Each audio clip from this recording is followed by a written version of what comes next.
With increasing rate of crimes and incidents of insecurity around the country, and the new choice of IGP by President Buhari, we speak with the Minister of Police Affairs on the agenda in keeping Nigeria safe. And the Benue state government says it has identified suspects in the attack on some soldiers, and Governor Autumn pleads for a cessation of hostilities by the military in affected communities.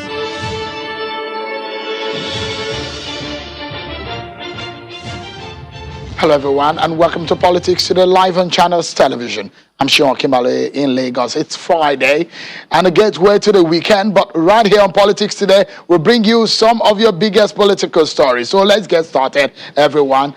Let's start by telling you that the Benue state government says it has identified 10 suspects allegedly involved in the killing of the soldiers in Konshishe local government area as it continues to track other suspects. The soldiers were killed by armed militia following their deployment to end the lingering conflict with the Igede people in Oju local government area. Governor Samuel Autumn denied alleged killing of over 70 people by the military in a reprisal crackdown, noting that only 8 persons have been confirmed dead by the local government authority. He also appealed to the military to cease the hostilities and crack down on communities in Konshishe local government area of the state.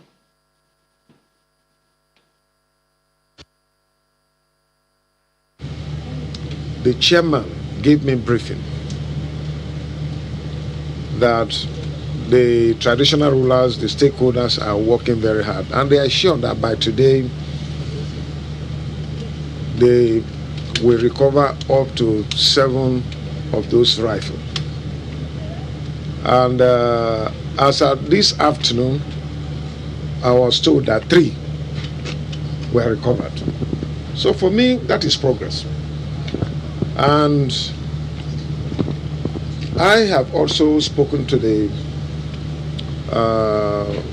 soldiers, and they also gave me assurance that no more destruction will go on.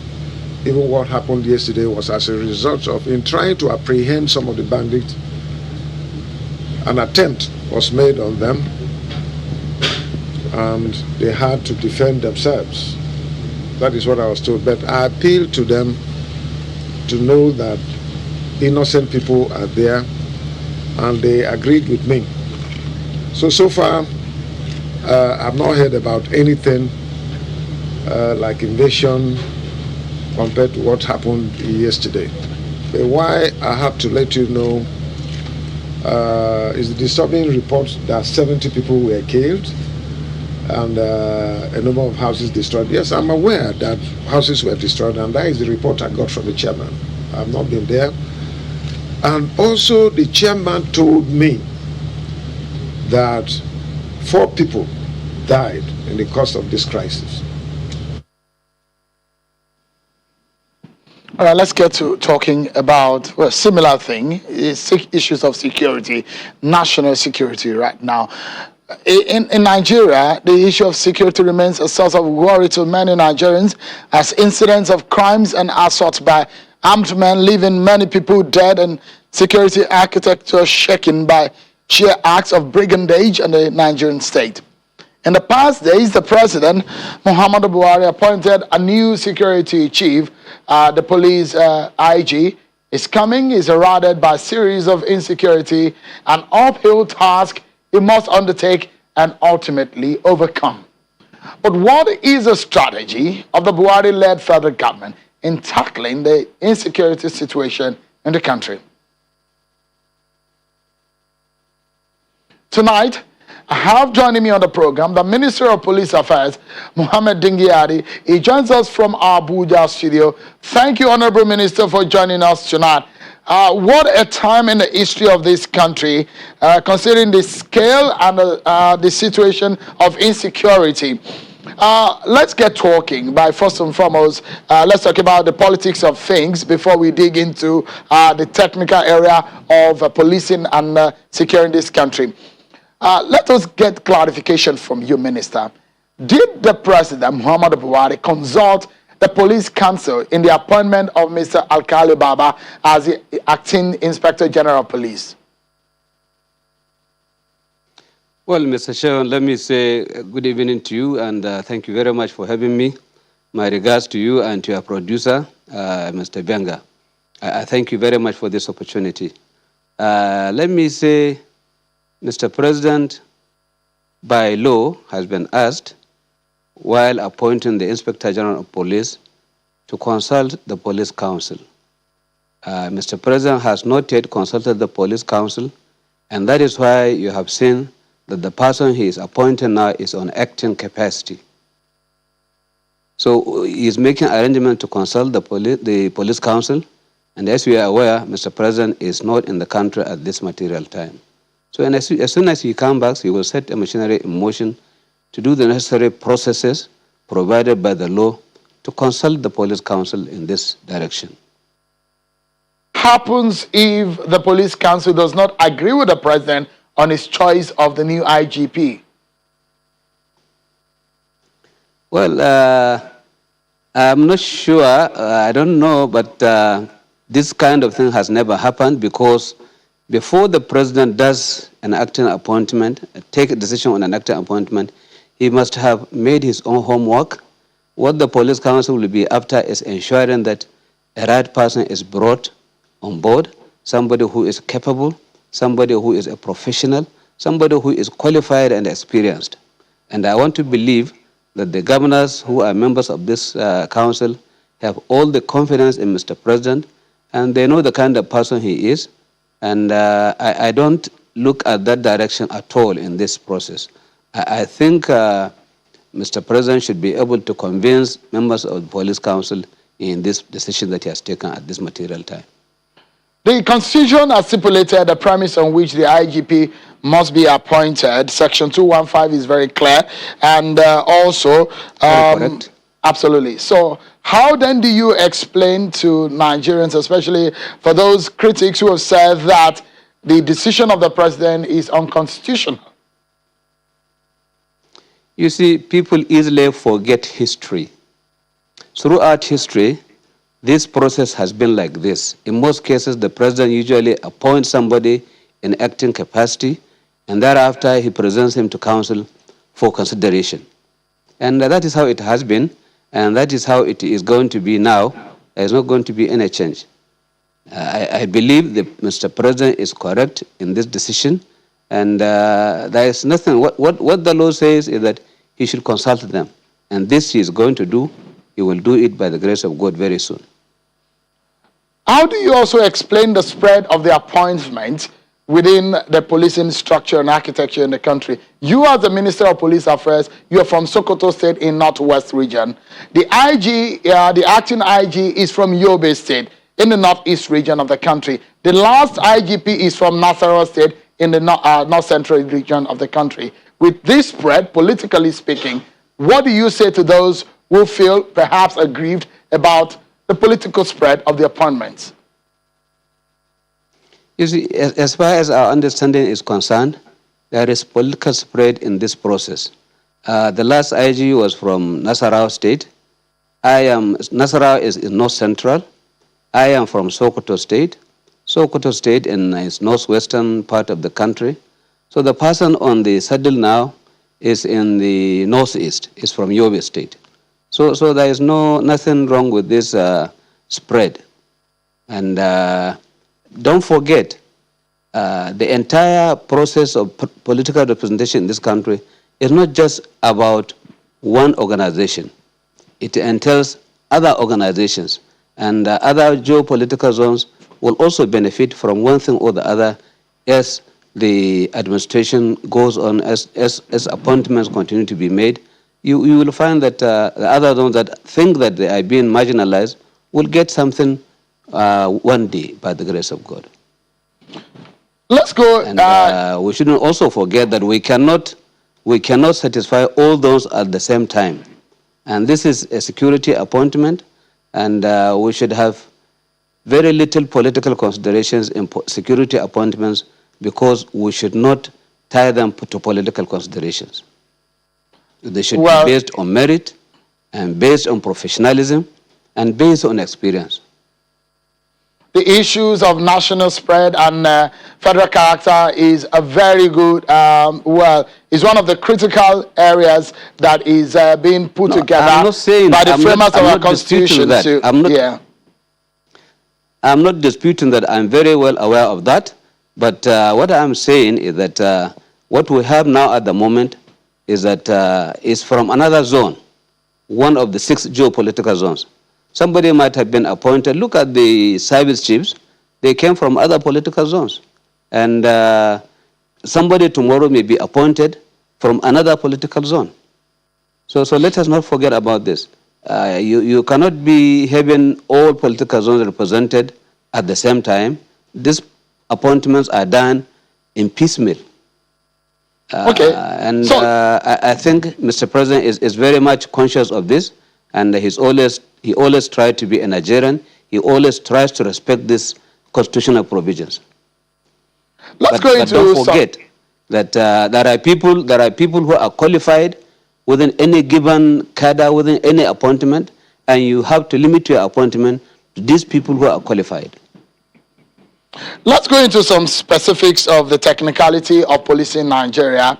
A worrisome situation. We've seen one in Benue State. There is another one also in Imo State. The police has been accused of not acting on intelligence. Example is the Imo State scenario, where the police formation have been hit repeatedly without any substantial resistance from the police force. What have you been able to gather or get from Imo State as part of the investigation? Any concrete outcome of intelligence on the assaults? No, you see, people are always putting accusing fingers at the police. This report that you are talking about were not just sent to the police. They are sent to all the other security agencies, to all the government, as far as my understanding is concerned. And the police at that particular time did the best that they could, but they were overpowered. And don't forget, these people, they come prepared. They come with all the arsenals at their disposal, and they come in large numbers. And that is why I think they were able to overpower the police at the entrance of the police headquarters in Owerri. So it is not just for the police to be blamed. The police have done their best. And it was not only the police that was hit, it was the correctional center in Owerri was also attacked. And it's a collective responsibility. Don't forget, security is responsibility of everybody. And we have a responsibility to ensure that we remain alert and we remain focused on these issues 24 hours a day. Prevention is one of the first duties of the police. When these intelligence got to the table of the Nigerian police force, what did they do about it? It does look like the accusation meant that they waited until the assault got to their doorstep. Why? No, it's far from that. It's far from that. I think the police did all they could to avert the situation. It was just beyond their control. It was beyond their control. They did their best. The police did their best, and that is why as soon as this thing happened, you saw the outgoing IG in that place. He was inspecting. He went there to assess the situation. And unfortunately, everything that has taken place there has already taken place. And there was nothing anyone could do other than to take precautionary measures against the future. Okay, and because we are taken by the grace of God. Yeah, I mean, this happened 3 days consecutively. 3 days consecutively. The first one happened, yes, nothing. But in, second but and in the third locations. Yes, but in the same state. Different locations. No, it's the same state, but in different locations. And don't forget, these are hit and run guerrilla tactics. They just come, hit and innocent targets, and run away. And I quite agree with you. The police, to some extent, are being overwhelmed. A lot of morale has been dampened because police are everywhere being killed, and nobody is saying anything. People are continuing to accuse the police, but they have forgotten what the police are facing in this country. Police are being killed on the roads. police are being killed in their offices, and definitely, like any other human being, the police are bound to be having some kind of, loss of morale. But we are doing whatever we can to ensure that we improve their morale by way of interaction with them, by way of training and retraining. And by the grace of God, we are going to overcome this. All right.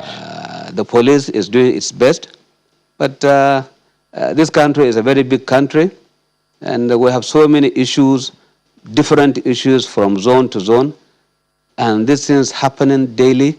And what we need is the support of all Nigerians to work with the police and all other security agencies to ensure that we own this problem. We take them to be our own problems, and we work together as a team to fight it head on.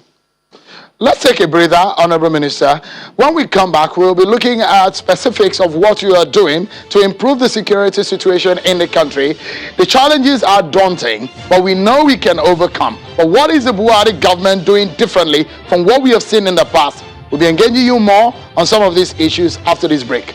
Join us again, everyone. Thank you, everyone. Wherever you may be watching, this is Politics Today live on Channels Television. Let's get back to the conversation with the Honorable Minister of Police Affairs, Mohammed Dingyadi. He's in our Abuja studio, and we're talking about the insecurity situation in the country. Thank you so much, Honorable Minister, for your time tonight. You were talking about the situation in Imo State. You heard the governor of Kaduna State. He says that it does look like there is an uncoordinated approach situation in the security agencies in the country, and that is one of the reasons they have not been able to resolve the insecurity situation. And it appears that there may not be enough to tackle the assault. So the question is, what are you doing urgently about this situation? You see, yesterday I was in Kaduna together with the governor of Kaduna State, where he made this address. I respect the governor, and I, in most cases, try to share his opinion because he is always frank and straight to the point. But let me say that the governor may not be aware of the synergy that is taking place between all the security agencies in this country. I am a minister and political head of the police affairs in this country, and I know we have been meeting almost bi-weekly between myself, the Minister of Defense, Minister of Interior, and the Minister of Information. Each time we meet, we discuss these national issues, we prepare grounds as to how to go about putting our heads together to face these challenges. So I think we are getting coordinated. We are trying to create some synergy between all the security agencies in this country to ensure that we join hands with the Nigerian public to address the challenging issues that we are being bedeviled with. I agree with him that not quite some of these issues that we are requiring at the moment are not sufficiently available to the security agencies. But don't forget, Mr. President himself has taken cognizance of this, and he has assured us that he is going to provide whatever is needed to ensure that we fight head on these challenges, to ensure that we have peace and stability in this country. Mr. President, before he left this country, he had a meeting with all the security agencies, heads of security agencies, and he told them that what he wants to see now is a positive change, a change that is drastically different from what we are having now. And he has assured that he is going to do a supplementary budget, and part of that supplementary budget will include security needs, what the security agencies will require to make them work more functional and more effective. So I think there is that synergy, and I have no doubt that Mr. President is going to honor his words, and we are working together with all other security agencies to ensure that we work as a team to fight all these criminalities that we are having in the country. Honorable Minister, let me show you this. Things have it does look like push has come to shove, and drastic decision needs to be taken, Honorable Minister. Take a look at these statistics. Over 750 students are reportedly taking in northern Nigeria between December alone, 2020, and at the moment that we're talking. And it does look like we need to have a categorical decision on where to go. If anyone is listening to you, Honorable Minister, from what we have seen, look, this is exactly not what I'm talking about. I'm talking about the statistics on the number of abductions of school children alone, just between December and now. What are you doing, or what can Nigerians take from this conversation that this government is doing urgently and drastically to end this scale of insurgency, insecurity that we're seeing in the country? You see, Mr. Sheun, if a president, Mr. President, can come out to say that whoever is found with AK-47 should be shot, and elected a democratic president for that matter, then you can be sure that Mr. President is more than serious about ensuring that we have peace in this country. But the problem is that Nigerians have to collectively sit up and own these problems and work together with the security agencies to put an end to it. What Mr. President is supposed to do, I think he is doing it, and effectively too. So what remains now is, like you said, we need more hands, we need more policemen, we need more soldiers, we need more Air Force personnel to fight these criminalities. And the president has given us the go-ahead, but you cannot have trained policemen within a week or within a month. We need to train more hands to assist. So we are on course, but all we need is for Nigerians to be more patient with us, and we assure Nigerians that there is going to be serious and more positive changes coming by the grace of God. Honorable Minister, I have just about 60 seconds to go, but I have 3 questions. I don't know how you can help me to be able to drive those answers as quickly as you can. One of it is that Governor El-Rufai said is one of those who is calling for a multi-layer of policing. He's asked for state policing. What is your take on that? You see, I have said this severally in this studio, that what we are having at the moment is a federal police. But Nigerians are free to say their mind on what they need. Mr. President, as somebody who has been democratically elected by these people, has a duty to listen to them. So they know where all these things are supposed to be taken to. Let us go to the National Assembly. National Assembly is there to listen to people who elected them to represent them at the National Assembly. If we have to have a state police, which I will have no objection to, if it is going to solve the problems that we have on the ground now, the National Assembly will be there. They're in the process of amending the Constitution. So be it. There is nothing wrong with that. We are all Democrats, and we are supposed to listen to the voice of Nigerians. And if it is the wish of the National Assembly to recommend for this change, and all state assemblies will be there to support them, and this thing will happen. All right. But, Honorable Minister, today, just quick ones also, yes, because I need to push this in also. The question in the number of police that we have, just in 30 seconds, if you can tell us, how committed is the government in closing the huge gap of policing in a number of ratios of citizen to police? The required ratio by the United Nations is 1 to 450. In Nigeria, based on our population, is 1 to 540. The former IG Ibrahim Idris said the force needs to recruit 31,000 cadets annually for 5 years. Have you in any way followed through on that? No, what we have now at hand is that Mr. President has given us the go-ahead to recruit 10,000 police personnel every year. And this is in addition to the ones who are recruiting through the police academy in Wudil, which is about 1,000 annually. So you can see we're having about 11,000, and we're also thinking of employing police personnel through short service courses.